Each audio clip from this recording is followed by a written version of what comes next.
Well, we have been on a journey, now we need to train on the journey, but isn't it great to see that enthusiasm and commitment like that from somebody who has been a part of the process for such a long time? Well, now we're going to turn to people who have kind of started on it, but who know that there's a long way to go. But the great news is that they're all here with us today, and so we can welcome them onto the stage. So please provide a very warm welcome for Maynard Hebsworth, Strategic Director and Deputy Chief Executive of the National Centre for Learning Welsh, to start.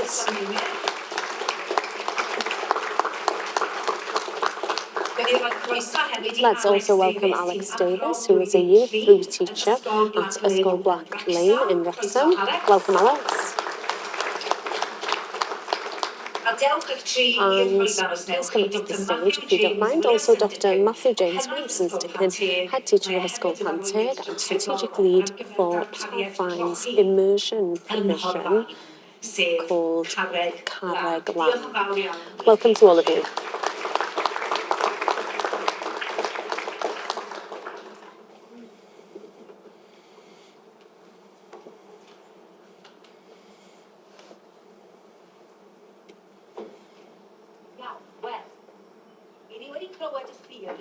Okay, so we've already heard the theory, but now we want to hear about the practical side of things. And so let's start then with the two closest to me then, because you have both already started examining CEFR, learning about CEFR, knowing the pluses and minuses. So we're going to start positively. So Alex, I'm going to start by asking you to talk a little bit as a school in Wrexham. How did you hear about CEFR, and why did the school decide that you wanted to be a part of the scheme? Good afternoon, everyone.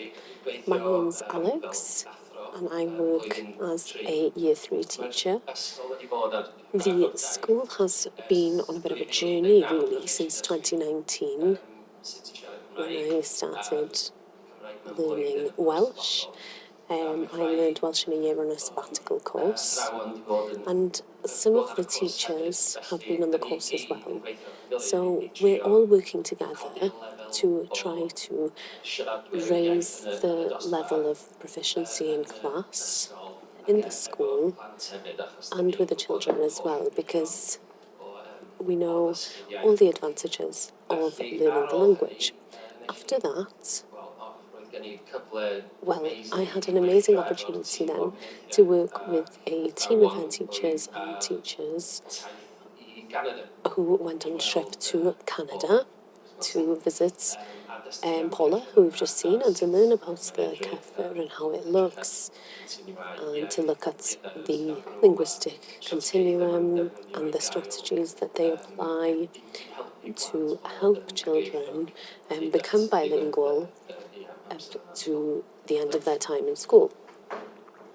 Thank you. So I think you found in a very, very nice way what CEFR is. How about you, Matthew? Well, as a head of school in Tarfan, who came through Welsh Medium Education myself, I was disappointed to see that many parents said they couldn't speak Welsh, but I thought that's a lie, because I was in school with them, so I know they can. I know they can speak Welsh. So what we were looking at was why, and we wanted to try to find a way, as we've heard this morning, that it's not this duality, which is you can either speak Welsh or you can't, but that it's kind of a journey. And so that was the first time that I started hearing about the CEFR. But then leading an immersion unit in Torfaen and attending immersion networks led by Welsh Government, more things were coming out. And then there are many projects which have all come together. Let's turn to Maynard then, and then we'll come back and forth between all of you to be able to provide advice for those who have been using it. So for those of us who are sitting here and who think, yes, I'm ready to go on the journey, what advice could you give in terms of the National Centre for Learning Welsh? Certainly. So the centre has been working, providing for the education workforce for about 18 months now, and certainly we find that provision in the context of the Welsh and Education Act, and as even though we see our provision in the context of the Act, it is also very pupil-centred. So the provision is for the benefit of pupils, and that might be a little bit of a change from learning as an adult. The perception might be that the benefit is for the individual. And this time, what we're trying to do is to provide benefits and obviously the whole experience of learning Welsh, but that we do that so that the individual can then benefit the children in class. And I think that and the way that we tailor courses like that for that purpose is an important point in moving forward. And the offer is involved with the categories that the Act places schools in moving forward. So we've got an offer for a school who maybe wants to provide 10% of their provision confidently to ensure that we've got pupils who can use Welsh up to the skills of teachers who can speak Welsh but perhaps haven't taught through the medium of Welsh. So the experience from the centre for many, many years of basing our curriculum on the CEFR since 2016-17 has really, really benefited the education workforce because all the provision is aligned in that sense. I think something that was said this morning from our Polish guest is the fact that you can't align language learning with language use, and I think that's one way of conveying the education workforce programme, is that you procure a language and also apply a language, and that's very important. So let's go back to the two who are in the midst of it. Alex, if you could explain from day to day, from week to week, how do you adopt the CEFR and the code? How has that impacted your teaching from day to day?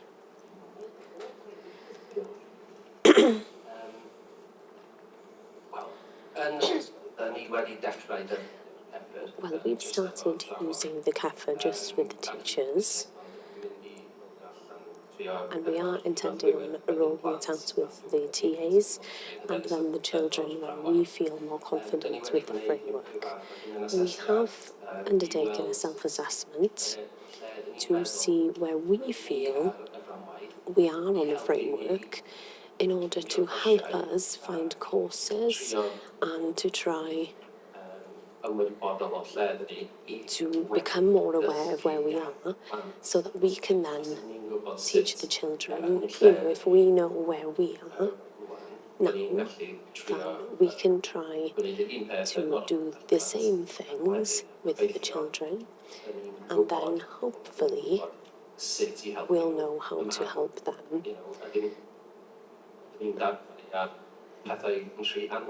the sense of, are we providing resources which are too difficult at the moment? Are we expecting too much from them? Do we need to pull back? Or do we want to try and push forward? Because we are repeating the same things time after time. So I've totally forgotten the question now, sorry. But the framework is helpful. Yes, I would say so, because when we undertook the self-assessment, some of the teachers felt like, what's this and what's the point of this?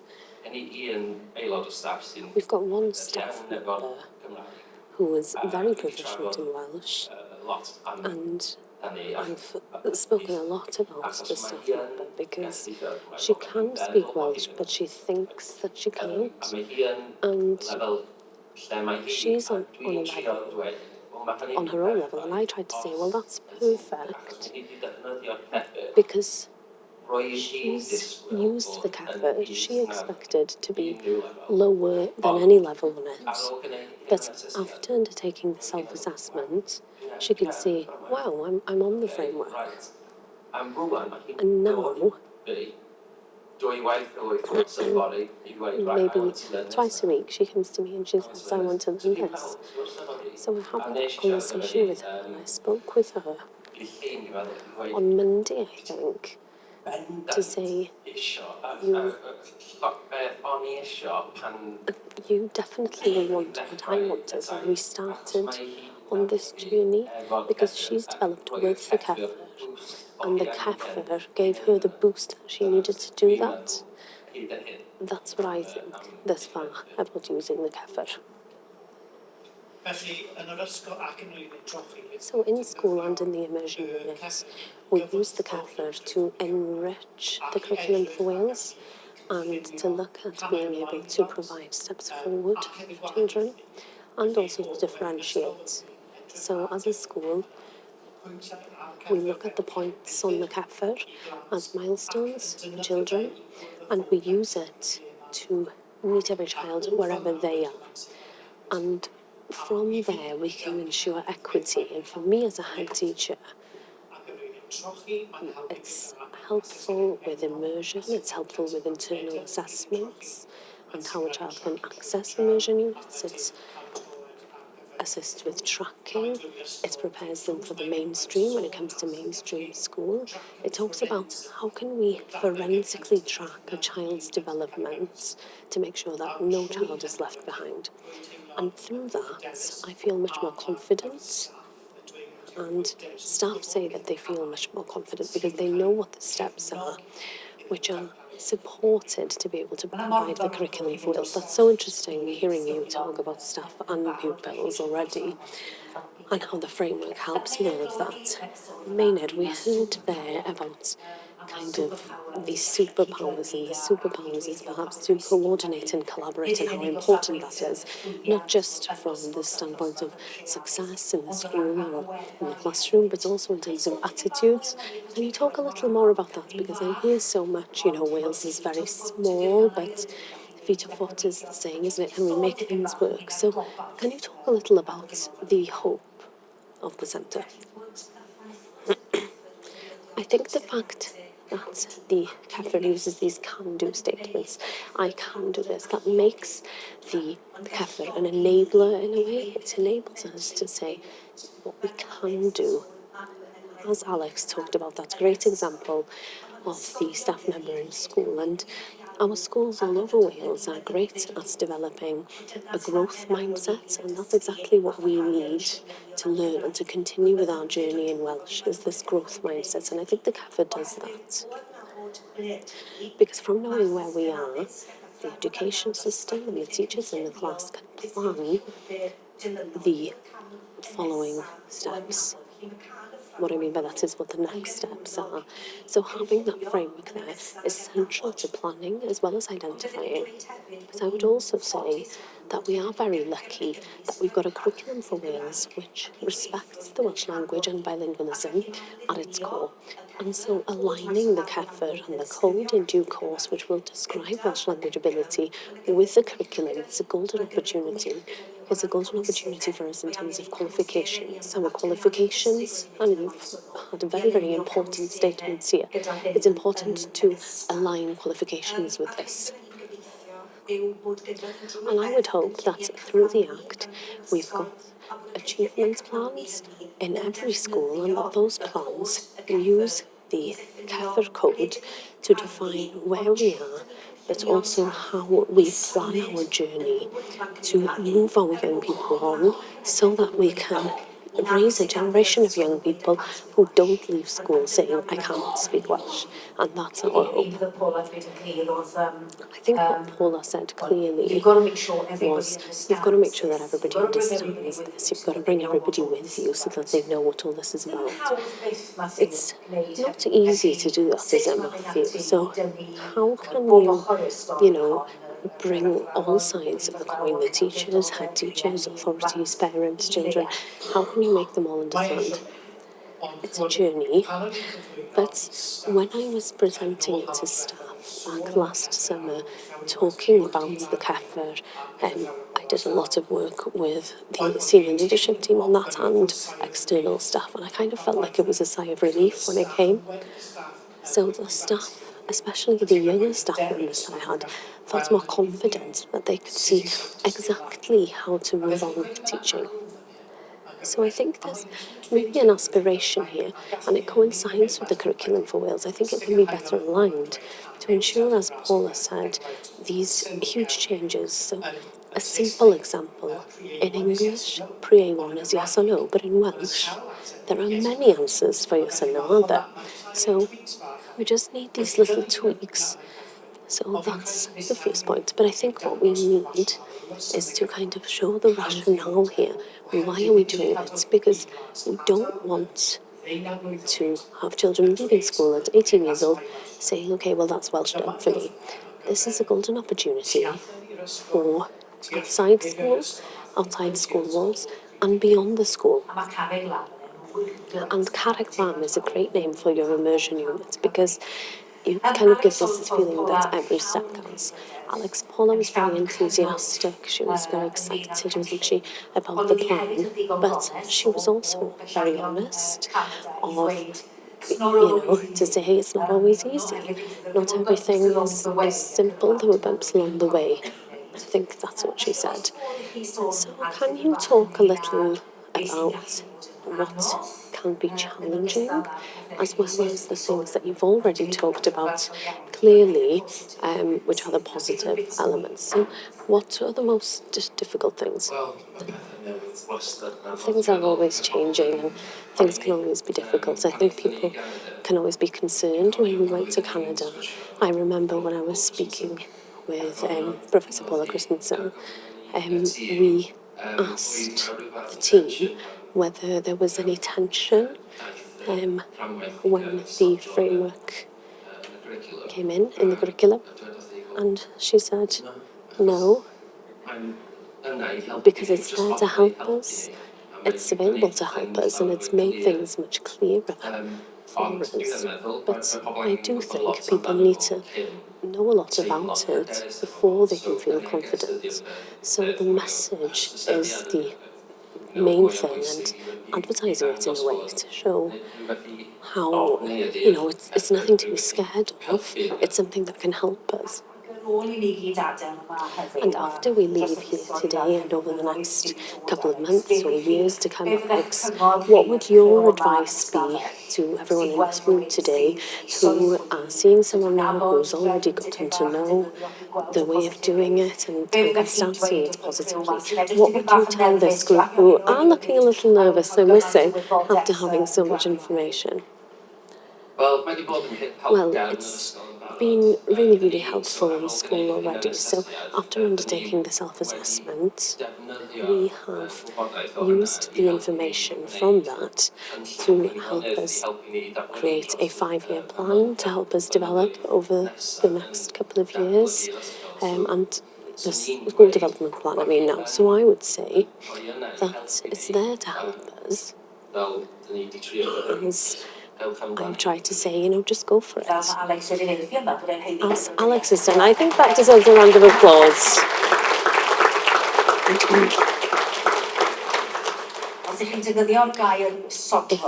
If you use the word sodro or sound as in the curriculum, you're quite far along on your journey. At the same time as Matthew, what advice would you give? We're hearing a lot, we understand the principle, we can see the work that's ahead, but as practitioners now, what would you tell this group who are very interested in CEFR in education? I think the first thing I would say is that it's based on research. It's not a flash in the pan thing. It's nothing that's going to cause us to have initiative fatigue. It's something that's going to help us over a long period of time. And the Centre for Learning Welsh has shown that over 10 years, isn't it, to put the curriculum in place. And what we're seeing is broader use.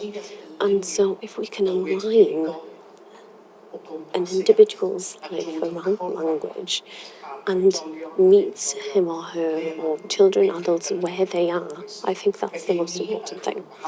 So for us in different jobs, I think the first thing is take the CEFR, look at it, examine it, and look for the principles and how you can put it into practice in your workplace. On the same question then for the centre, we are looking at long-term success here, which means that we have to put things in place successfully. So what are the challenges in that sense? And what do you think will make this work on a long-term basis, not just in classrooms, schools and colleges, but with attitudes? I think for us, it's to learn from all the partners that we've had who've done great work over the years. We have outstanding practices like the immersion centres all over Wales. We've got amazing practices which have been set up in local authorities, regions and schools, and we really harness all of that in partnership together. The CEFR is the basis for the curriculum. The curriculum needs to be carefully planned, and certainly the skills are here in this room to be able to collaborate to do that, but the curriculum comes to life when there's professional learning and resources of the highest standard to support it.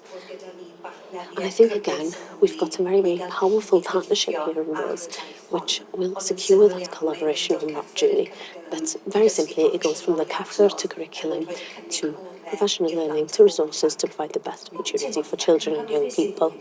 It feels quite exciting to me. I understand a lot less than people in this room, but from hearing the Cabinet Sec in the room this morning, I kind of felt like it was a start of a public conversation. Do you feel like that? Yes, we are very excited about our role in this exciting opportunity, and we feel like it's a natural next step for the centre after the work that Matthew referred to and those successes.